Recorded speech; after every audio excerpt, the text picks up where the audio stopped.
వాటిని కట్ చేస్తున్నాను.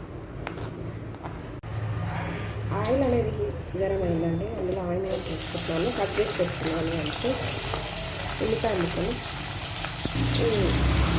Brown colour రావాలి వేసుకుంటాం. పచ్చిమిరపకాయలు వేసుకుంటున్నాను, చింపేసి చూడండి. వేసుకుంటున్నాను, లాస్ట్లో కూడా కొద్దిగా వేసుకుంటాను, ఇప్పుడు కూడా కొద్దిగా వేసుకుంటున్నాను.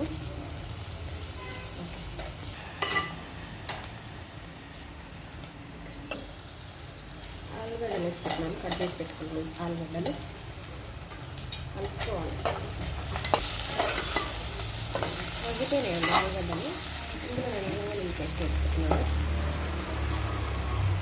కొద్దిగా ఎక్కువనే వేసుకుంటున్నాను, ఎందుకంటే నేను క్వాంటిటీ ఎక్కువ చేసిన కదా ఈరోజు. చికెన్ కూడా ఎక్కువనే ఉంది. ఓకే చూడండి, చికెన్ ఎక్కువనే ఉంది వేసుకుంటున్నా. ఓకే చూడండి, మగ్గిపోయిందన్నమాట అల్లం వెల్లుల్లి పేస్ట్. ఇందులో చికెన్ వేసుకుంటున్నా. ఓకే చూడండి, చికెన్ కలుపుతుంది. చికెన్ కూడా మగ్గనిద్దాం ఒక 10 minutes ఆయిల్లో. ఓకే చూడండి, ఇందులో కారం పొడి వేసుకుంటున్నాను నేను ఇంకా తగినంత. అలాగే పసుపు తగినంత కలుపుకోవాలండి. ఉప్పు తగినంత ఉప్పు, అలాగే వాటర్ వేసుకుంటున్నాను ఉడకవేసుకోవడానికి చికెన్ని. ఇలా నా స్టైల్లో వేసి చూడండి, చాలా అంటే చాలా టేస్ట్ ఉంటుంది. ఒక్క ముద్ద కూడా ఇచ్చిపెట్టారన్నాము, అంత బాగుంటుంది. నిజంగా ఫ్రెండ్స్ అయితే బాగుంటుంది. మనం ఎక్కువ ఫ్యామిలీకి అయితే ఈ కూర అనేది చాలా అంటే చాలా బాగుంటుంది. ఉడికినాక మీకే చూస్తారు కదా, ఫోన్లో చూస్తుంటేనే నీళ్ళు వస్తున్నాయి. మరి నిజంగానే వండుకొని తింటే ఎంత బాగుంటుంది.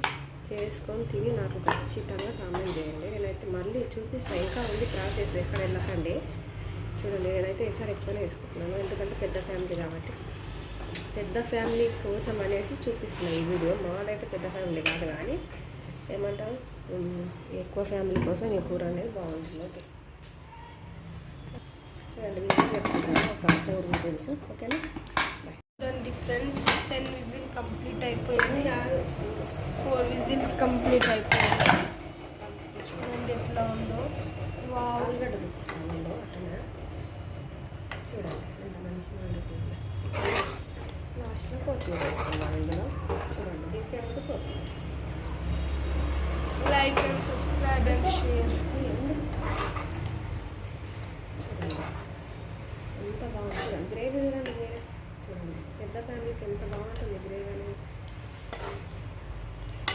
Thank you for watching. Bye bye.